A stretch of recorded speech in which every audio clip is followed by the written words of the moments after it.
Alright, well, here's another video of how I take somebody else's build and makes it way shittier. Anyways, how the dog walker build, as I call it, pretty much works here, is you gotta have KB of some kind. Either KB, greater KB, KB of clustering, doesn't really matter which one.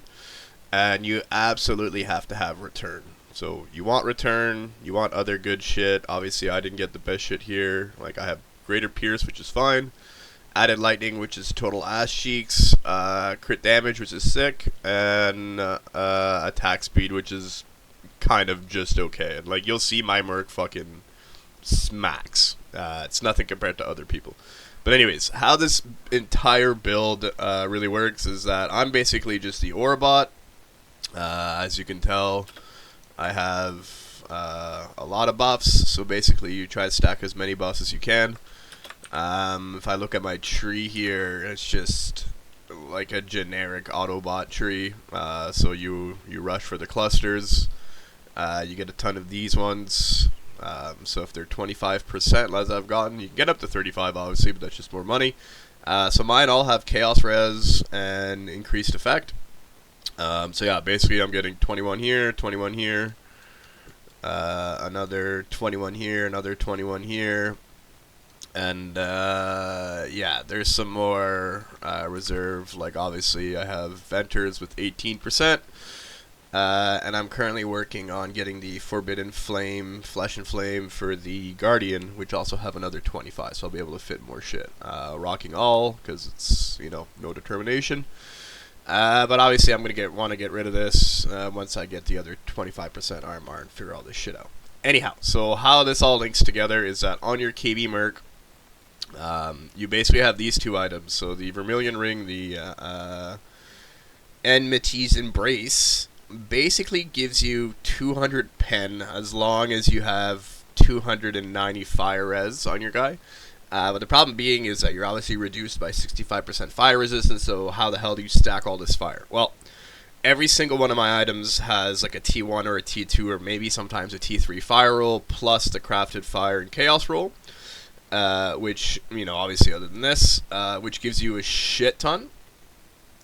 And then on top of that, if you look at this amulet here, which I've never used before, but it's pretty sweet. So you get 40 life for every red socket, so we want to have a lot of red sockets to beef our boy up. You get accuracy for green, so it's not exactly terrible. So the only bad one here is the blue sockets, which I have one blue socket. I'm not going to bother with re-rolling the blanchings. The blanchings are up to like 2 divines.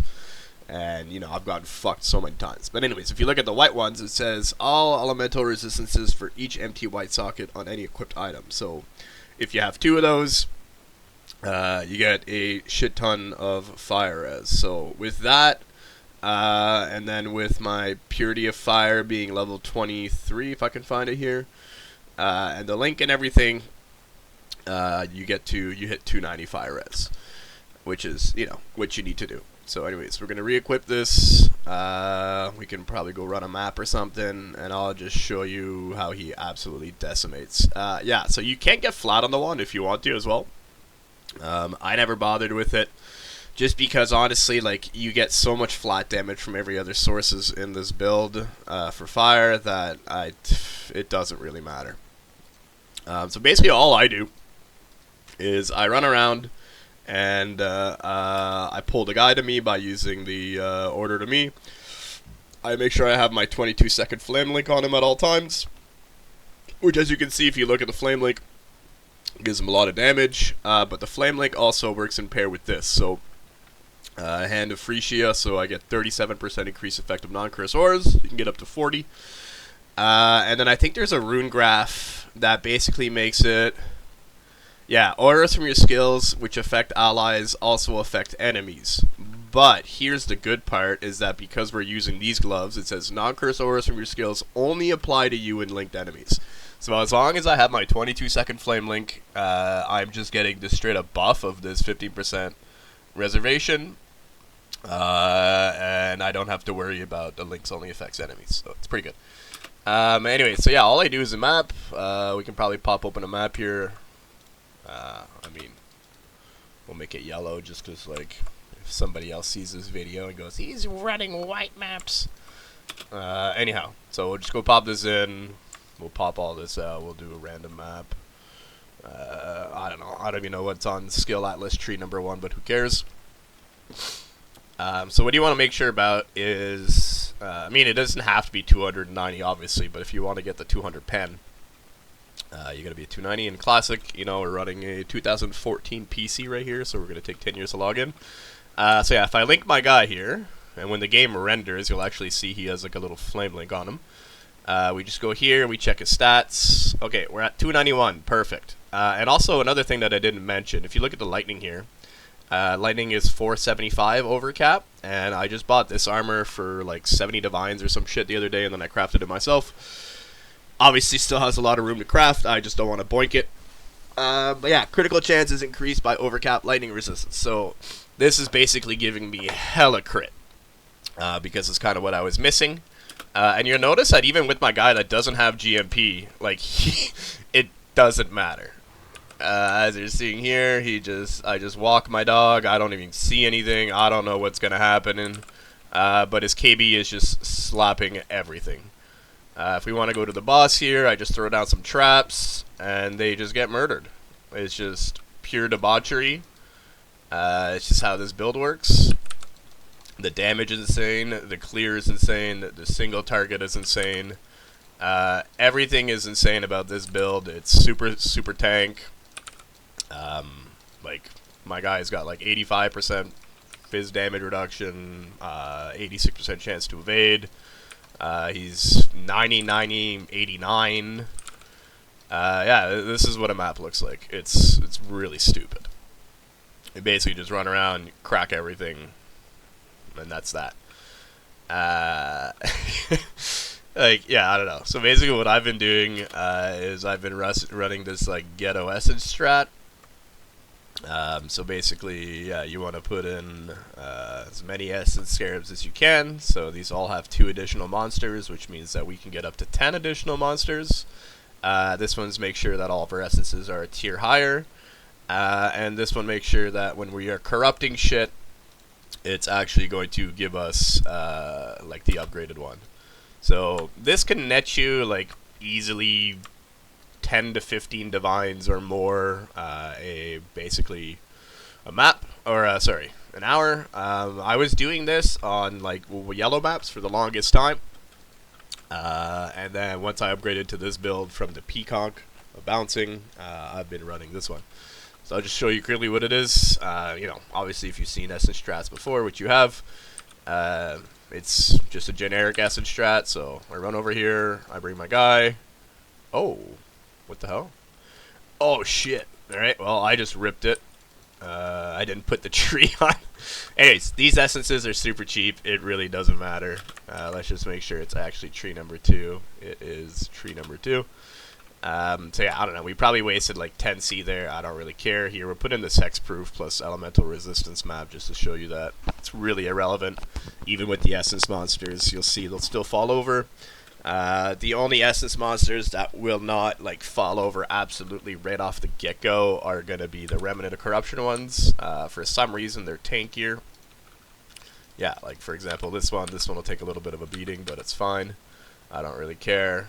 Like, he still falls relatively quick. You know, basically you run around, click these guys, I put my sniper mark on him, and yeah, we just do this all day. We just blast essences, we pick them up, we box all them. Made a lot of money. Yeah, so, okay, you want to look for the kineticus. Another thing here, so did we get a good one? Oh my god, this would have been so if oh my shit, if this had return, it would have been epic. Unfortunately, it has kinetic bolt, and the problem is if you have kinetic bolt and KB, he will actually pick the KB or the kinetic bolt more than the KB, so this is actually bad. Like, if this happens, you don't want this. But the way these work is that you can basically exile them. So anytime you see one that is not strength, dex, and int put together, so if it's not the kineticus or it's not the sanguimancer, you just kick them out. I just exile them. So I won't exile this because I want this to come back. But that is kind of a way that you can hunt the mercenary that you need. Sometimes he doesn't auto-target. You kind of need to force him. Another thing that does all the damage too is the mines. So if you look at the mines here, it says each mine deals 79 to 119 up to a maximum of 2,644 to 4,000 or whatever it is. So I just put my mines at the ground of the essence. I double click him, he comes back, and my guy just absolutely fries him once he starts targeting him. So yeah, I basically do these without talking and without thinking and doing all this shit. Okay, here's a enchant one, didn't go. Yeah, you can clear maps super fast. As I said, sometimes these guys could take a punch, but usually I'd have to like run around with different builds and be scared. This one I can literally just stand up straight in front of him and not care. I die maybe like once every 200 maps doing this by just standing in front of the guy and beefing him, not really caring. And yeah. So man, we have gotten super unlucky. We haven't hit any of the flips. It's fine. At the end of the day, this map is still okay. Maybe we can get one. No, apparently not. Of course, filming a video, right? You gotta take the shit and crank it way down into rewards. Let's get to the map boss here. Yeah, the Remnant of Corruption ones always kind of take a sponge. But as you can tell, like these are T16 essence monsters on yellow maps. Like usually these guys don't take any damage, and these guys are getting banged. Yeah, super sick build, lots of damage.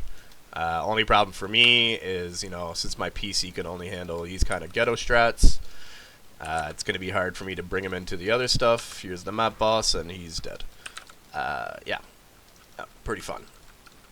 Anyways, yeah, you still, like, we still made a lot of instances here. These ones sell 10 for a divine. These ones are like 44 to a divine. Like, we still cranked out some money here. These ones are 1 to 10 as well. So yeah, like basically half a divine, just super quickly chilling, killing essences, not really worrying about dying in a map. It's pretty good, and that's like every map, you know. And usually, like, I've had maps where I have like I got 7 corrupted essences, you know, and those are selling for a lot. So if I just look at my essence tab, this is like a day worth of essences, pretty much. And if I was to go and use the forbidden technology of the TFT Pro tool, it would probably tell me that I have like 100 plus divines or something in that. Which, you know, if you want to be a seller on TFT, you can do it. You can also not. But yeah, that's pretty much essentially the build. Yeah, you use Mark of the Legion to give you +5 to aura gems, which doesn't really matter because I'm not even using aura gems, but you know, it's pretty good. It's max. So yeah, I mean, aura gems, yeah, I guess Pyroclast is an aura gem, so yeah, there you go. That's the whole point, me being stupid in the morning. But yeah, you basically just get fractured items. You want to get your mana reservation efficiency skill as low as you can. So you basically hit that everywhere as much as you can. Obviously, I'm wearing a Mage Blood. I was thinking about it today. Like, I probably don't need the Alchemist Silver Flask. And I obviously don't think I need this resistance node either. This is probably pretty stupid. So I could probably switch this out if I really wanted to something else. I could probably put in a Quartz Flask, I think it is, the one for Suppress. Because we are not Suppress capped, which is really rare for me. I think we have like 64% Suppress chance plus Suppress is lucky, but like obviously I should remove these 2 points here that I should remove. There's these 2 points here that I should remove, and then I should get this jewel here, so I can get the Forbidden Flesh and Flame eventually. But you know, we'll get to that when we get to that. But yeah, pretty fun build. It does damage, it blasts stuff. You know what? Might as well go do a here, we'll do a Minotaur just for fun, just to see how long he lasts. Yeah, it's fine. Alright, let's go do a Minotaur. I don't really care. We'll go at number 1 here. Yeah, we'll go blast the Minotaur for some damage. But yeah, the main thing you gotta focus on is, as long as you have your 22-second flame link on the guy, you can basically run around and do whatever you want. So I'll make sure I got my flame link. Usually most people's are like 16, but because I cut a lot of defenses, so like using an Aegis Aurora, which is kind of stupid because realistically I should put my block up if I want to use that properly, but you know me. Full damage is what I care about. I don't really care about the defensive aspect of things. I'm not going to touch any shrines just so that we can see my real damage. And I can tell, like, my guy's not even flame linked right now. He's still smacking everything. It's more the defensive aspect. I can't see. That is the one problem I find with this build, is that, like, I can't see the map because he's just exploding everything in my face. So I have a hard time, basically, with these kind of layouts. Which is why I like to run Tropical and City Hall, because City, basically, yeah, you basically just run around in a circle, you're fine, boss is in the middle, and Tropical is super linear, so I could just run in a straight line and grab all the essences. It's pretty nice for that. Alright, let's go see. Some reason he's not hitting. Yeah, like sometimes he gets kind of confused a little bit with the barrage. I think it's because mine also has, what is it here? Flame Dash. And I think Flame Dash makes it so that he always wants to stay like the furthest away possible from the monsters. That might have an effect. Anyways, you saw when he started firing, it literally fell in like 1 second. Yeah, beast. On build, I would definitely give it a 10 on 10. And we'll see whatever else I can do to make it worse.